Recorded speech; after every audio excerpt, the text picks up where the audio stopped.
Hola de nuevo, soy Rubén Fidalgo y el protagonista de esta videoprueba en autoocasión es el Subaru Forester. Es un modelo que arranca en los 35.900 euros del equipamiento básico, tenemos 3 niveles de acabado y este, que es el tope de gama, llega a los 39.950 euros, aunque en concreto esta unidad se nos pasa por encima de los 40.000 euros, esa barrera psicológica de los 40.000 euros, gracias a que lleva la pintura Green Silica, que añade otros 650 euros a la factura. ¿Merece la pena pagar ese dinero por este coche? Bueno, pues eso lo iremos viendo a lo largo de la prueba, pero yo os anticipo que realmente es un producto muy bueno, aunque tiene un defecto que ya lo descarta casi para la mayoría de los usuarios en este momento.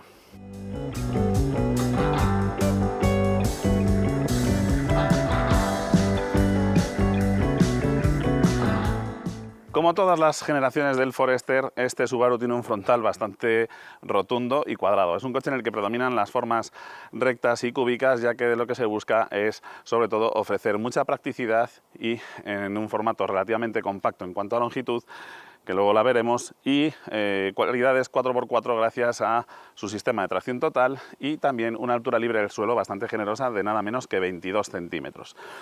Se acaba de renovar hace pocos meses y lo que tenemos es la nueva estética con un frontal completamente reconfigurado, estos faros full LED que proporcionan bastante buena iluminación y los antinieblas que también son LED y tienen una luz demasiado blanca, lo cual va a hacer que en condiciones de niebla produzcan bastante autodeslumbramiento.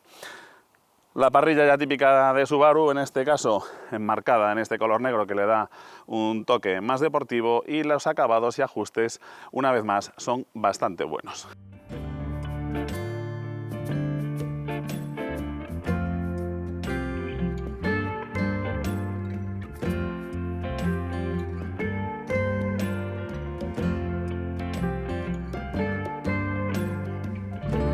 Os decía que el Subaru Forester es un coche bastante compacto dentro de lo que cabe en este segmento. Mide 4,64 metros de longitud, 1,70 m aproximadamente de alto y, como os decía, tenemos 22 centímetros de altura libre al suelo, que es una barbaridad para un SUV. Es un SUV con bastante altura libre, lo cual me va a permitir salir por el campo con bastantes garantías con él, además de su buen sistema de tracción total. Como os decía, los acabados y ajustes de la carrocería son buenos, todas las líneas están perfectamente alineadas y enrasadas. Tenemos estos pasos de rueda cubiertos con este plástico negro que, además de darle un toque más campero, también lo protegen de las ramas y los roces. Otra cosa buena de este Subaru es que en la marca japonesa no se han vuelto locos con el tamaño de las llantas, aunque son excesivamente anchos, 225 milímetros. Para un coche de 150 caballos son demasiados y esto me va a penalizar los consumos, que son altos. Lo que tenemos son unas llantas de 17 pulgadas con bastante balón, en perfil 60. Ese balón va a hacer al coche mucho más confortable y, aparte de eso, también va a evitar que cortemos los neumáticos o que los rocemos con los bordillos o que tengamos algún problema a la hora de circular por pistas si tuviéramos un perfil todavía más bajo. En fin, el coche, la verdad es que estéticamente tiene ese aire indudable de Subaru y la calidad de fabricación es muy buena.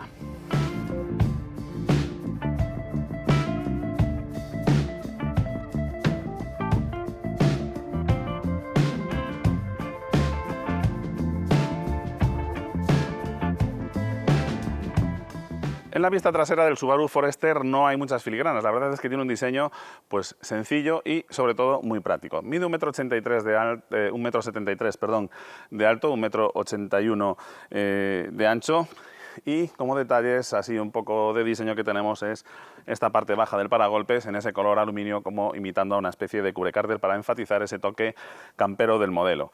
Este marco en negro de la luneta trasera, que hace que parezca más grande la luneta, aunque es bastante pequeña, y desde dentro además vamos a tener muy poca visibilidad, lo vais a ver luego, y unos grupos ópticos muy grandes y posicionados altos que los hacen muy visibles. El portón, bueno, pues como la trasera es muy cuadrada, la verdad es que me deja un acceso a un maletero que supera por poco los 500 litros, muy cómodo. Como veis, los pontones son muy verticales y la boca de carga muy amplia.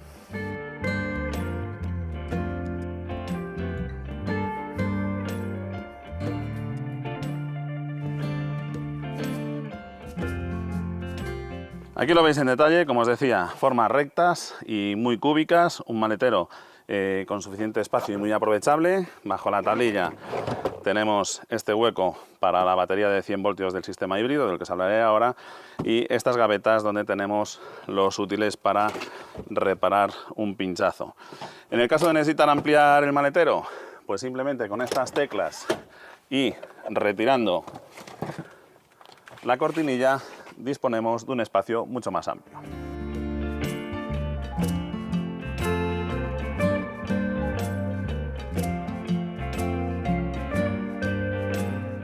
Las personas más observadoras os habréis dado cuenta de 3 detalles. El primero de ellos es que tenemos etiqueta Eco, que bajo los retrovisores pone e-Boxer y que en el portón trasero tenemos la inscripción de Eco Hybrid. ¿Por qué? Bueno, pues porque el motor de este Subaru Forester es un híbrido que está a medio camino entre un microhíbrido y un híbrido convencional. Ahora os explicaré por qué. Rinde 150 caballos y está unido a una tracción total con una caja de cambios automática de tipo variador continuo. Como os decía, se trata de un motor de 150 caballos y 194 o 197, perdón, Nm de par. Es un par bastante bajo, es un motor atmosférico y por eso no tiene esa entrega de par tan rotunda, que la verdad es que le vendría bastante bien. Después veréis por qué. Hablo de que es un microhíbrido, a medio camino entre un microhíbrido y un híbrido, porque tenemos un motor de 100 voltios integrado dentro de la propia transmisión que rinde solamente 17 caballos, que es más de lo habitual en los coches microhíbridos, pero mucho menos de lo habitual en los motores híbridos. Eso va a hacer que prácticamente no tenga fuerza para moverse por sí solo. Aunque la marca dice que es capaz de recorrer 1,6 kilómetros hasta 40 kilómetros por hora en modo exclusivamente eléctrico, la realidad es que, salvo que tengas las baterías cargadas a tope y tengas incluso la pendiente un poquito a favor, desde luego llaneando es imposible hacerlo rodar exclusivamente con ese motorcito eléctrico. Necesitamos tener un poquito de pendiente a favor para que el coche se mueva solamente con ese motor y, como digo, hasta 40 kilómetros por hora. La batería es de 0,57 kWh de capacidad, es muy pequeña y el motor tampoco tiene potencia suficiente para funcionar como híbrido. Eso sí, al tratarse de un motor boxer, es un motor con mucha suavidad de funcionamiento, suena muy poco a regímenes normales, que por desgracia no es a los que va a estar funcionando en muchas ocasiones. Os voy a quitar la cubierta acústica del motor para que veáis más en detalle el alternador con esta salvajada de tensor para mantener bien ceñida la correa de los auxiliares, el compresor del aire acondicionado tan compactito y una mecánica que la verdad es que está muy bien diseñada. Aunque 197 Nm de par no están nada mal en general, la verdad es que sí que se quedan un poco justos para este coche. ¿Y por qué os decía antes que además este motor acaba siendo ruidoso pese a que su funcionamiento es muy suave en este coche? Bueno, pues se debe a la forma de trabajar de las cajas de cambio de variador continuo. Estas cajas de cambio básicamente de lo que se trata es de que tienen infinitas relaciones o desarrollos, mejor dicho, y buscan siempre el desarrollo más largo posible, siempre y cuando el motor tenga pecho, tenga par suficiente para mover al coche a esa velocidad. Esto va a hacer que en coches con mucho par pues funcionen muy bien, porque van a ir siempre con un desarrollo muy largo, pero en coches que tienen un par muy escaso, o bien que pesan mucho, como es este caso, y que además tiene el arrastre de la tracción total, vayan trabajando a más revoluciones de lo habitual. Concretamente, este coche, para llanear a 120 km por hora, va a estar en el entorno de las 3.000 revoluciones por minuto, con un sonido en el interior bastante considerable y además unos consumos también muy elevados. Si tuviésemos más par disponible, como sucedía, por ejemplo, en la prueba del Subaru Outback, que tiene una cilindrada de medio litro más de cubicaje que este motor, el coche circula mucho más desahogado y a unos regímenes más bajos, con menos consumo y menos ruido. ¿Por qué insiste Subaru en estas cajas de cambio de variador continuo? Bueno, pues por un lado, porque Subaru es la que consiguió que las cajas de cambio de variador continuo pudieran transmitir bastante par a las ruedas, y por otro lado, porque para que funcione correctamente el sistema EyeSight, con todos los sistemas que tiene de frenado de emergencia, etcétera, necesita que el coche tenga una transmisión automática. Si tuviera una caja de cambios manual, no funcionaría el control de crucero adaptativo, que es capaz incluso de detenerse y luego reiniciar la marcha, o de frenar en caso de que estemos a punto de golpear por alcance al vehículo que tenemos delante.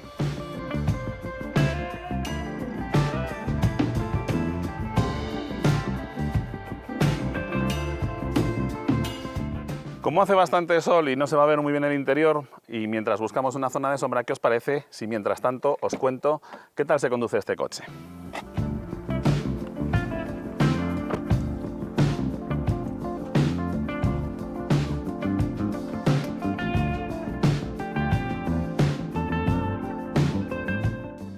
Como os decía, este Subaru Forester, aunque ponga híbrido, la verdad es que para moverse exclusivamente en modo eléctrico tiene que tener las cosas muy a favor. En cuanto tenemos el climatizador encendido, esto va a encender el motor de combustión a la mínima, incluso aunque vayamos en pendientes cuesta abajo. En ciudad es un coche cómodo de conducir porque tenemos una postura elevada, tenemos buena visibilidad, salvo hacia atrás, porque si tenemos los reposacabezas desplegados y el cinturón de seguridad de la plaza central, que nos estorba bastante, como veréis más adelante. Pero bueno, la postura de conducción hace que tengamos una visibilidad bastante buena del resto del tráfico. El coche tiene unas suspensiones muy confortables que van a hacer que no rebote demasiado a la hora de pasar por las bandas reductoras de velocidad y por los pasos de cebra elevados, y además la caja de cambios de variador continuo es muy suave en las maniobras, algo que no se puede decir de las cajas de cambio de doble embrague, por ejemplo. Lo que os decía, aquí por ejemplo en esta rampa voy a punta de gas y a 60 km por hora y el coche va a 3.000 revoluciones por minuto y sonando bastante en el habitáculo, ¿de acuerdo? Vamos a subir un poco la temperatura de la climatización para que no haga tanto ruido los ventiladores aquí dentro y me podáis oír mejor. Como decía, en ciudad el coche se maneja muy bien, tiene unas dimensiones que, bueno, no es el coche más compacto del universo, pero tampoco hacen que resulte demasiado torpe encontrar huecos ni maniobrar, tiene un buen radio de giro, la dirección es suave, el volante tiene muy buen tacto, en fin, en ciudad se desenvuelve muy bien. En carreteras secundarias es un coche muy cómodo para viajar y que transmite mucha seguridad, la dirección es precisa. No es un coche súper ágil, pero sí es suficientemente divertido. Los 150 caballos no dan para muchas alegrías, pero como tenemos una caja de cambios con variador continuo, aunque el motor se nos ponga a régimen de potencia máxima y nos parezca que no vamos corriendo, si nos fijamos en el velocímetro veremos que efectivamente sí estamos ganando velocidad rápidamente, ya que el coche se pone a régimen de potencia máxima para obtener precisamente las máximas aceleraciones. ¿Veis? Da la sensación, al ponerse el motor a un régimen constante y no variar el sonido del motor, nos da la sensación de que el coche no corre, pero la verdad es que sí que estamos ganando velocidad con suficiente aceleración. Lógicamente es un coche de 150 caballos que pesa 1.600 kilos y que encima tiene que arrastrar un sistema de tracción total, con lo cual tampoco es que esto tenga unas cifras de adelantamiento fulgurantes, pero bueno, se desenvuelve más que correctamente. En carreteras secundarias, como digo, por la dirección, por los frenos y por el comportamiento del coche en curva, es un coche agradable de conducir y que transmite seguridad. En autovía y autopista, en curva rápida, también es un coche que se asienta muy bien, no hace cosas raras cuando sucede algo extraño en un apoyo rápido, con el coche completamente apoyado sobre las ruedas de un lado exclusivamente, se recompone bien, bachea bien, es confortable. La nota más criticable en los viajes por autopista y autovía, pues es el sonido del motor, ¿de acuerdo? Que va a estar muchas veces circulando a 120 km por hora con el motor a 3.500, 4.000 vueltas, y a ese régimen sí que se oye con bastante claridad dentro. Bueno, pues la conducción, ¿te gusta, Rubén? Ah, por cierto, conducción 4x4.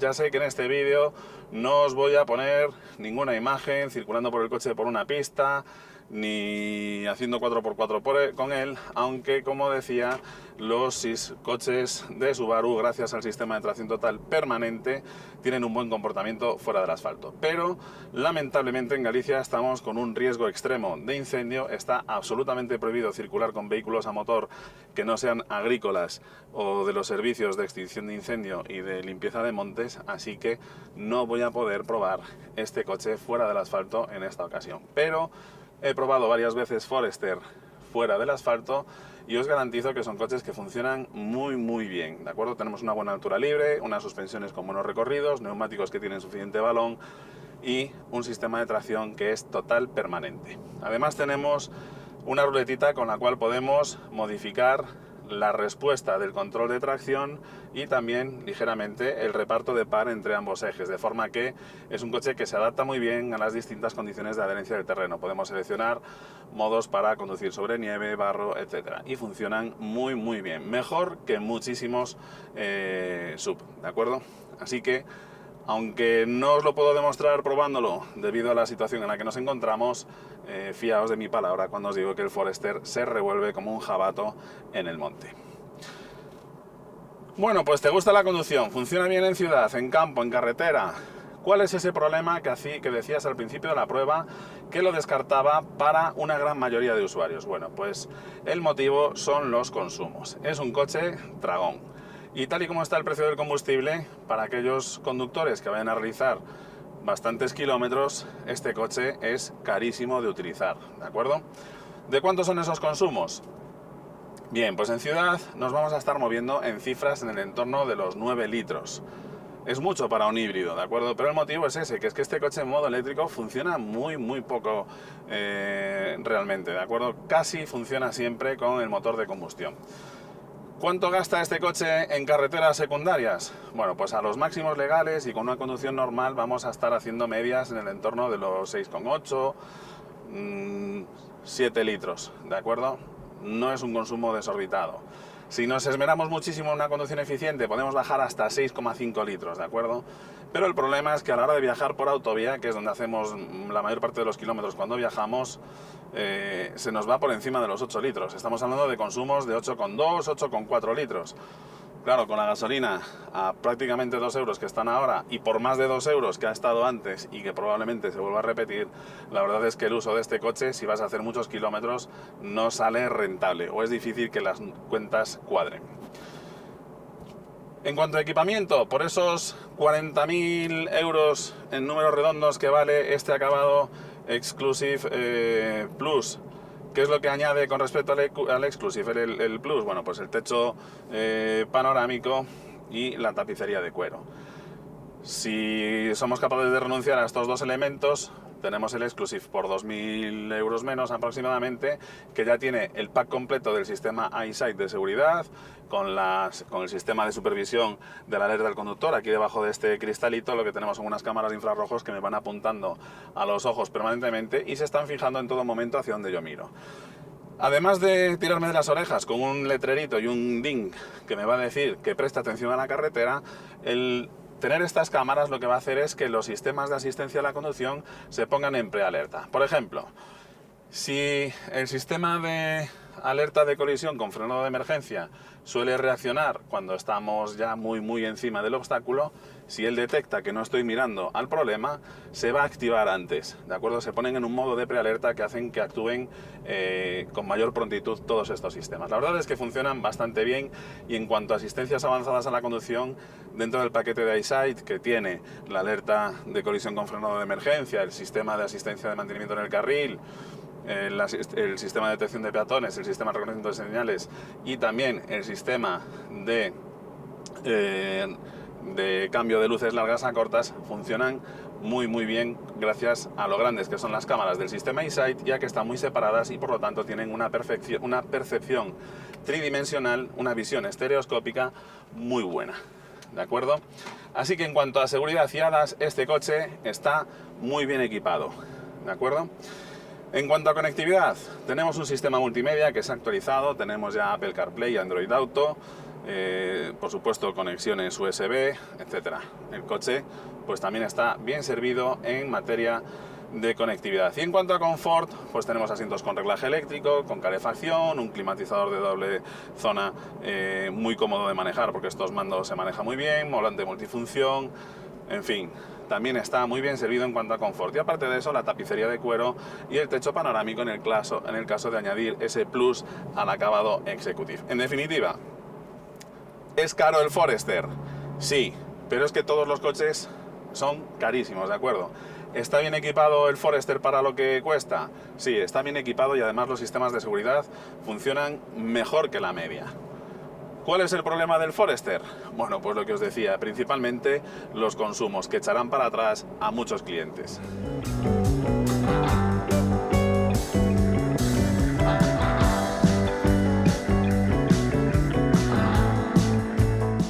Muy bien, pues ahora ya sí a la sombra, vamos a ver los detalles que tenemos. Para empezar, unos paneles de puerta de muy buena calidad, acabados en 2 tonos.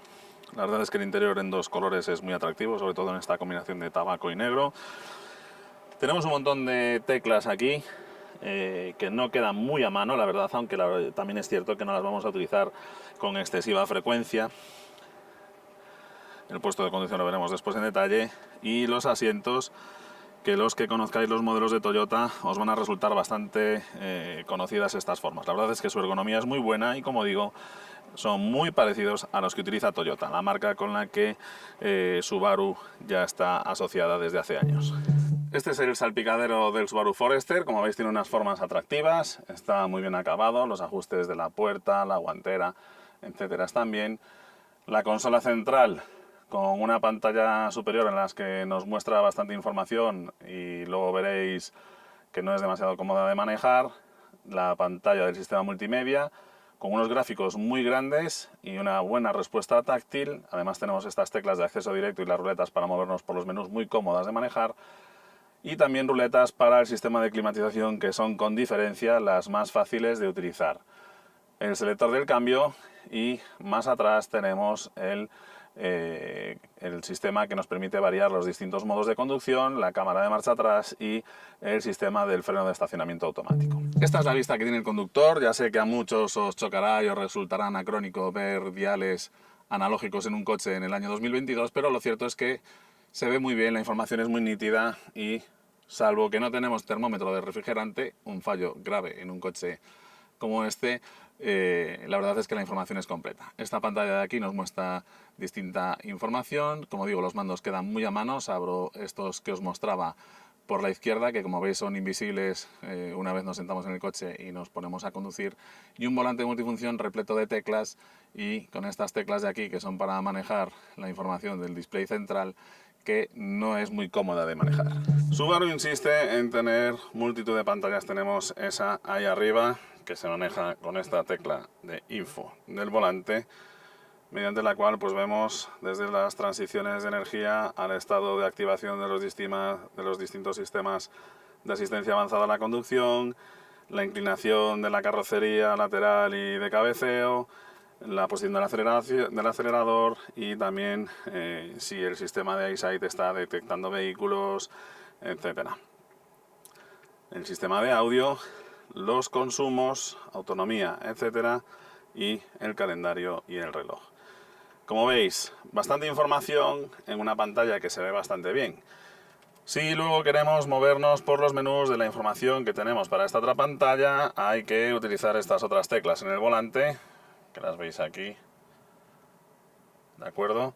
Y nos muestran la distinta información en este otro display, ¿vale? La presión de los neumáticos, el estado de la autonomía, consumos medios, etcétera. La verdad es que se duplica un poco la información y, sin embargo, no tenemos un termómetro de refrigerante. Gracias a su buena altura, el acceso al Subaru Forester es muy cómodo. Y una vez dentro, los asientos nos sujetan muy bien, la postura de conducción es muy buena y además muy fácil de ajustar, ya que tenemos columna de dirección regular en altura y también los asientos con reglaje eléctrico en altura y de buenos recorridos, y los mandos en general bastante a mano, salvo estos que os comentaba que quedan por aquí a la izquierda. A diferencia de los fabricantes europeos, muy buena calidad también en los materiales de los paneles de puerta traseros, no como la cutrada que nos están haciendo los fabricantes de nuestro continente.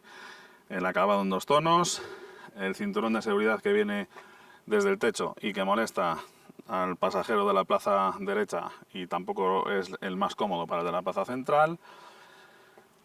Una anchura correcta para 3 ocupantes, mucho espacio para las piernas, salidas de aireación independientes para los pasajeros traseros y también tomas USB.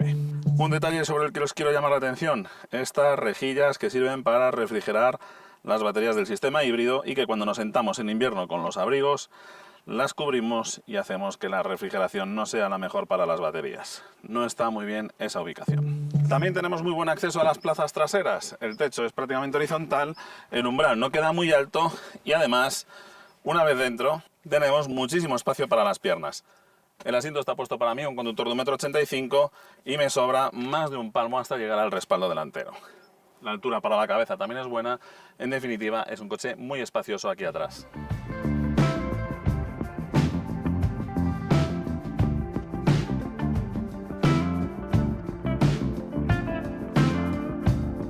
Bueno, pues ya casi estamos terminando, así que ya solamente me falta recordarte que te suscribas al canal de Autocasión y así estarás al día de las videopruebas, los vídeos de coches clásicos y los vídeos prácticos, y decirte qué es lo que más me ha gustado y lo que menos me ha gustado de este Subaru Forester. ¿Qué es lo mejor del Forester? Bueno, pues por un lado su seguridad, tanto activa como pasiva, son muy buenas, de las mejores que hay en el mercado.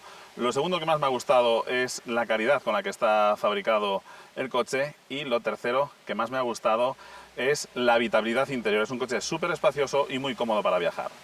Por el contrario, ¿qué es lo que no me ha gustado del Subaru Forester? Bueno, pues principalmente los consumos son muy elevados en los tiempos en los que estamos en la actualidad.